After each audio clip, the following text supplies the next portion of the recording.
But before we do the closing remarks, there have been a number, or let's say a lot of matchmaking meetings taking place downstairs, which is fantastic. That's why we are here, right? We do business, we do partnerships, and so we would like to award the people that have been the most active, that have done the most matchmaking. So we'll have a little awards ceremony for that. And to give the award, I'd like to invite my two colleagues. So first of all, Divya Balakrishnan from GET.invest, as well as Ms. Bärbel Höhn from BMZ. Welcome to the stage, Divya and Ms. Höhn. Thank you.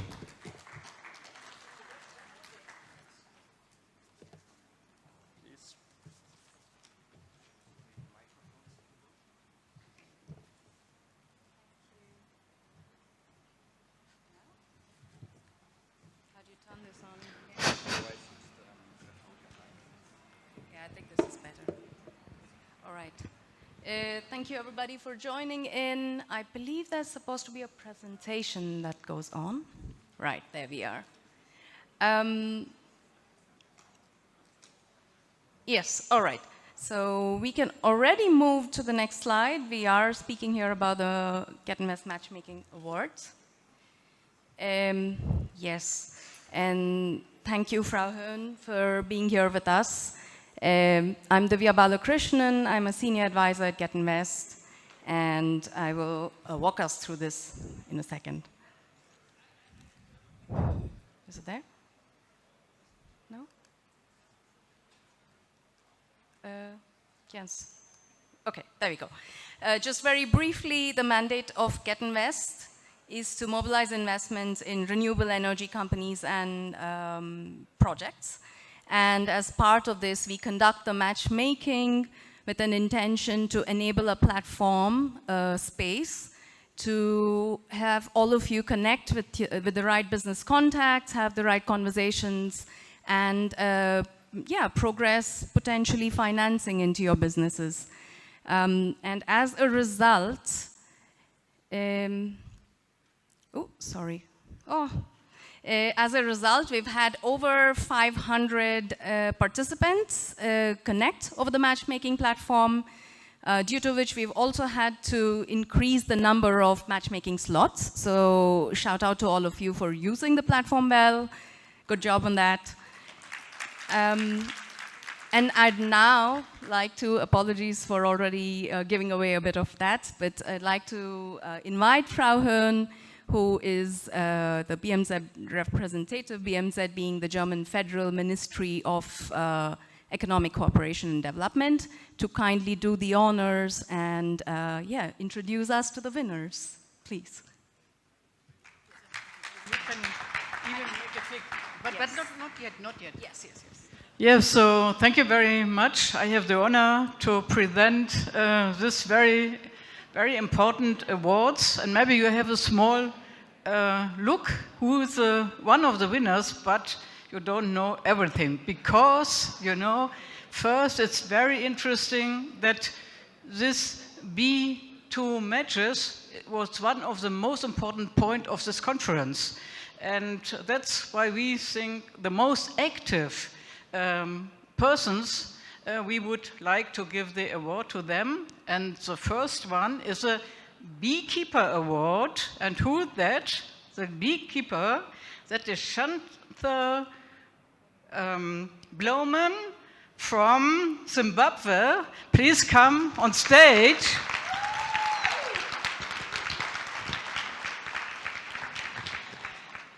And I would say something to your activities, because I think it's very interesting, because she is a CEO and co-founder of Mobility for Africa.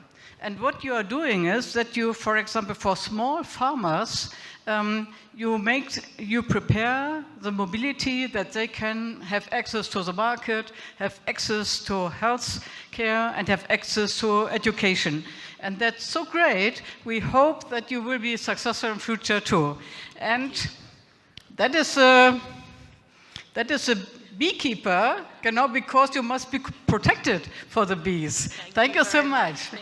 Please stay here, because we can take a picture from all of the winners. So, the next one, that is not the Beekeeper Award, but it's a Hummingbird Award, and that is Ray Coley, and he is the CEO from Energize Africa.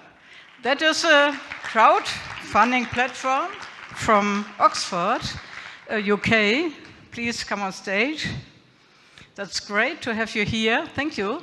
Because we were talking so much about private capital, and then we can see now you have a crowdfunding platform, and that means that you involve the civilization, a lot of people who are involved here in Africa. And that is more than only have some money to offer, but also to have something like education in the population in UK. So thank you very much for coming, and a great success. And if there is anybody who needs finance, and you have a social and environment idea, then come to him, because he has the money. That's a beautiful hummingbird. Yes, so that's a surprise, because you saw it. Surprising You saw it. It's a hummingbird, but that is so small. We thought it must be a bit bigger, and that's why we gave a bigger animal to you. Perfect. A lot of success, and please stay here. And we have a third one. That is an Ostrich Award, and that is Samuel Nshuguma. And he is an investment officer. He is in Nairobi, in Kenya. And it's the same, like we heard here. So I think maybe a lot of success. We met a lot of times at the conferences. I think it's great to have you here on stage. And he is the next one who offers you some financial money, So the next one, I think the both ones, they was active with finance. They were very active with bee matching too, because everybody would like to have some money. So a lot of success for you, and thank you for coming here. And we would say maybe you have not the ostrich, because that was too big, and I think you couldn't go by airplane with that. So maybe you have a basket for all the money and all the good ideas for your company. And I would like to have all of you here for a picture with your awards, and even you. So, and what about David? Would you like to come here too for a picture?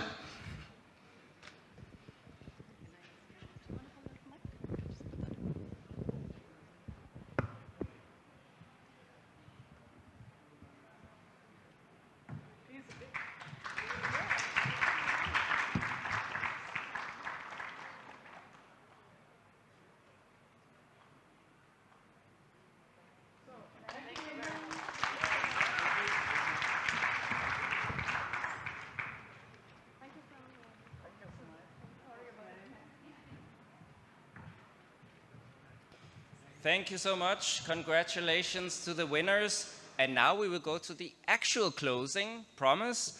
And to start us off, we have none other than ARE's CEO, the one and only, Mr. David Lecoque. Welcome, David.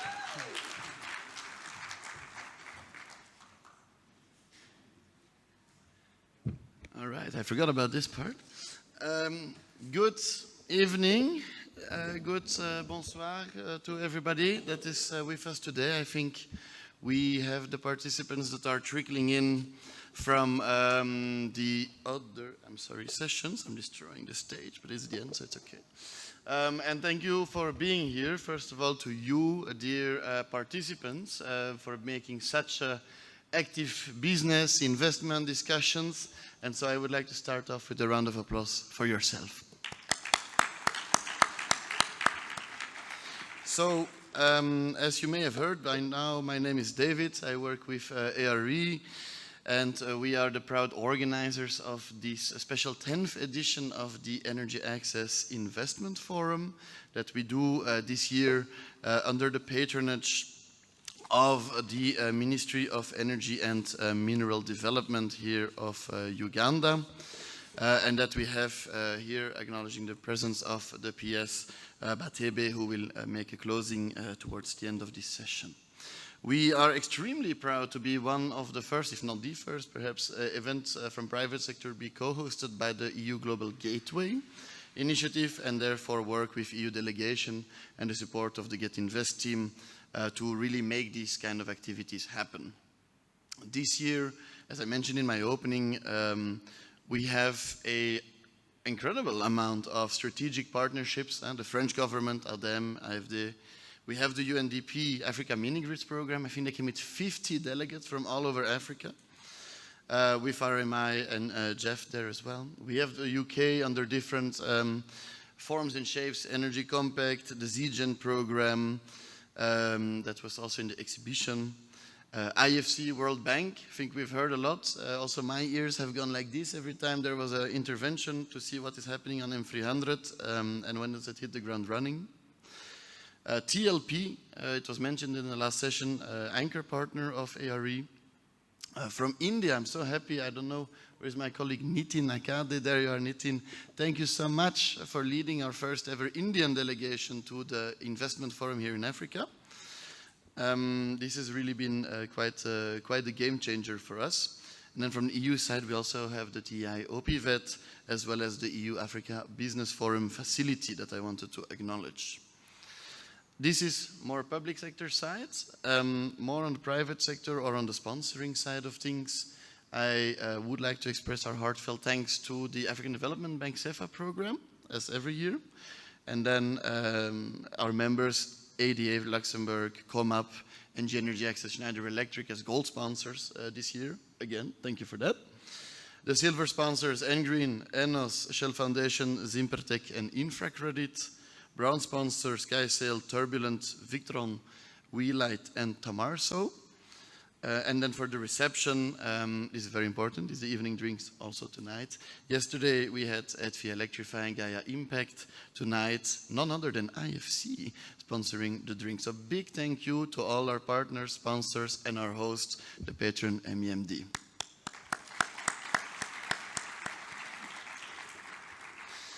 I would be remiss if I also in the closing forget to acknowledge our local counterpart of UNREA, Salma. I don't know if you are still in the room, but as you know, ARE, our approach is to work in tandem with the National Association, with national business, and make that connection. So also to you and our partners at EACRE, a big thank you. I believe I will not need to take 20 minutes of closing speech. I only have 7 pages here that I will certainly not go through. I think today, or these last 2 days, we've tried a bit of a new format with EAIF. I see some regulars. We've been here since earlier today. We had a colleague who came with us every year since Amsterdam. This is now 9 years ago, so big thank you. But also to the new colleagues that are joining us for the first time, thanks for being here, and it is growing every year. You may remember we started out with basically 70 people in the basement of the Portuguese embassy in Brussels. And then now we are, I can say more than 600 on-site over these 2 days and 500 plus something online as unique participants. So this is really a major show, probably the biggest energy access show that we can bring here together, and that is again thanks to you. We talk about so many different things. My colleagues mentioned it's the Energy Access Investment Forum. We all know geopolitics is a bit wild at the moment, but we also see in the dark times who are the real friends of energy access and who are not.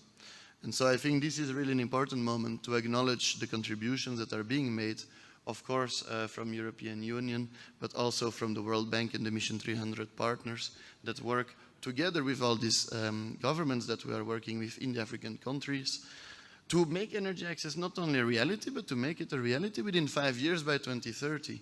I hear also in my position the skepticism, even on panels sometimes, about this happening. I can tell you one thing. I remember during COVID, it was also impossible. Everybody was scared, nothing was working. Weirdly enough, that unlocked funding and streamlined processes, and we've had several ARE member companies that have actually built infrastructure in 3, 4, 6 months during COVID times. So it is possible. It's a question of willpower. So if now all together we put our hands together and say, okay, energy access, it's a question of we want to do it. We try to make part business for it, but we need to acknowledge it is also going to require some free money, because otherwise you will not have the bottom of the pyramid. This is reality. Then it's really not that hard. So I think when we come home from this conference, this in our respective governments, our respective international development partners, this is certainly a message that we will carry back. And ARE, as the industry federation, will bring that message to Brussels and beyond to say, the time is now to continue investing. If ever there was a time, the time is now to put the money on the table so that investment can be done, and that this shameful situation of lack of energy access, lack of opportunity, therefore, is once and for all a thing of the past, latest by 2030. That's how I would like to frame that. So, message of hope. I think we can do it. Look at the energy that we have here today. Tons of private sector, tons of government partners, tons of development partners. We see the energy also from the exhibition with more than 50 exhibitors, the APEC 60 exhibitors, this year. So it's a possibility. It's up to us to make it happen. I said yesterday morning, we make the world for ourselves and for our children. I still believe it one day later. So with that, thank you so much from my side, and I welcome my colleagues from the EU delegation to have their closing remarks. I think it's my colleague, Mr. Jakob Haushofer, if he is in the room. Jakob, are you hiding? Well, closing remarks will be shorter than expected, which is probably a good thing because we'll go to drinks after. So if protocol allows, PS, can I invite you to the stage? This is none other than Permanent Secretary Irene Bateebe from the Ugandan MEMD for her closing remarks. Thank you so much, PS. Over to you.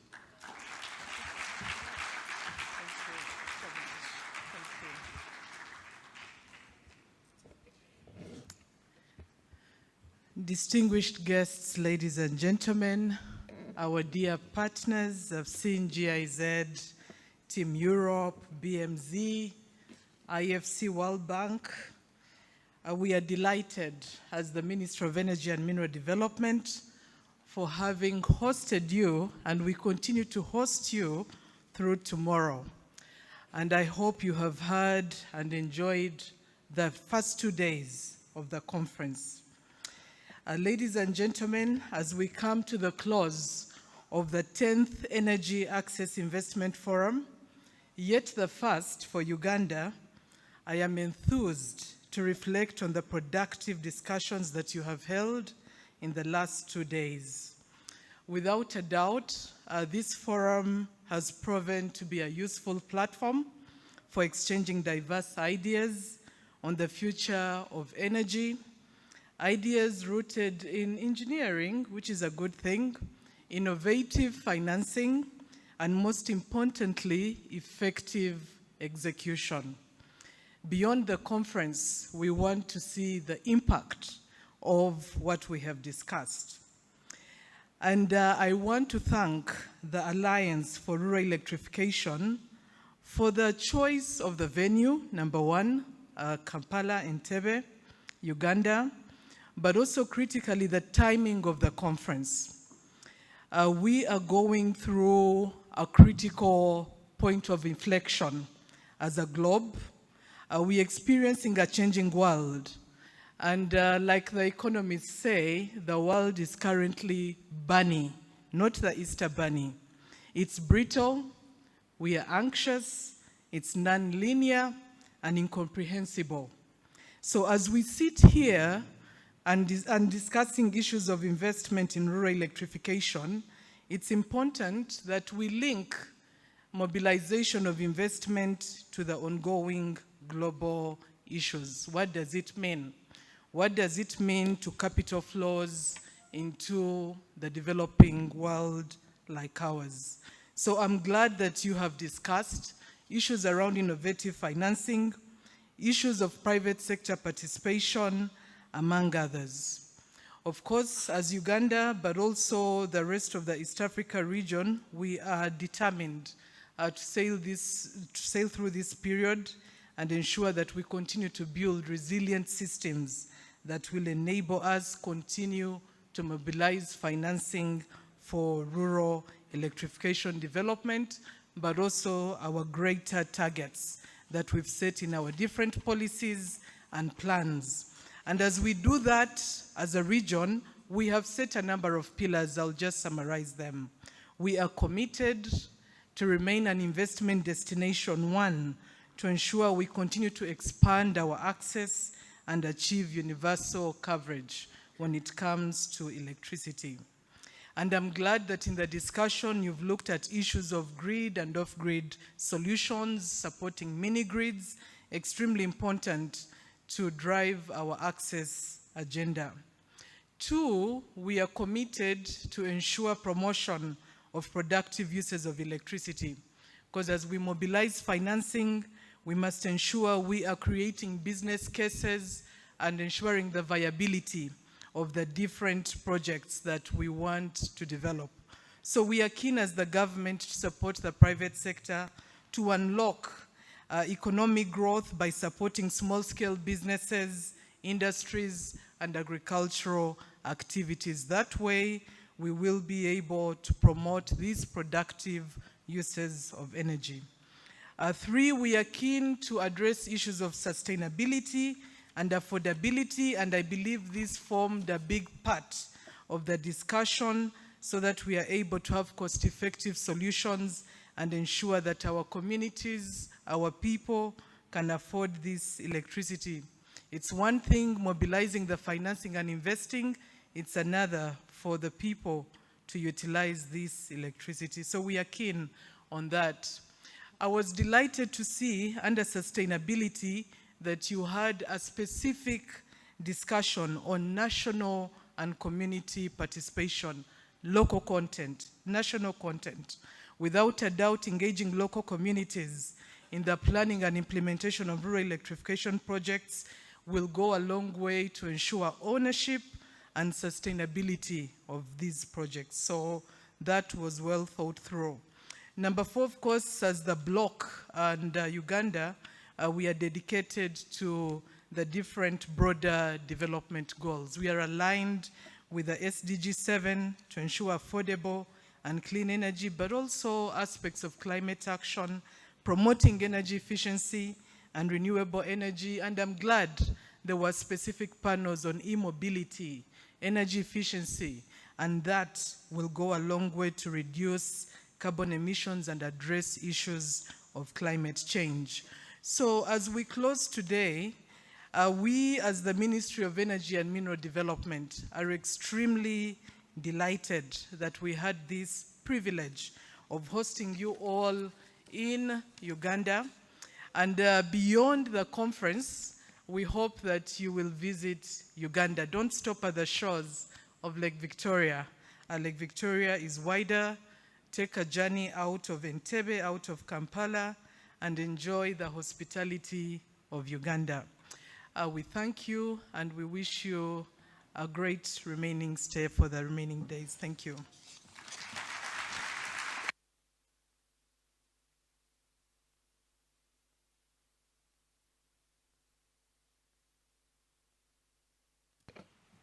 Thank you. I don't have a second speech. I just wanted to say also thank you to our colleagues from SNV that I forgot to mention, and of course GIZ, how I could forget, and to our board of directors, and to our team at ARE. A big applause for that, and as well as all the ushers, support staff, and everybody else. Thank you. So without further ado, I think we can go to the reception for those of you who are a little bit thirsty after a long day of business and discussion. The reception is at the same place called Upper Peace Hub by the lake, on the shores of Lake Victoria, like the lunch earlier today or the reception last night. So you are welcome there now, actually, because as we go there, we will make the traditional Aar family photo. And therefore, if the PS is still available, I'm happy to invite you personally to join.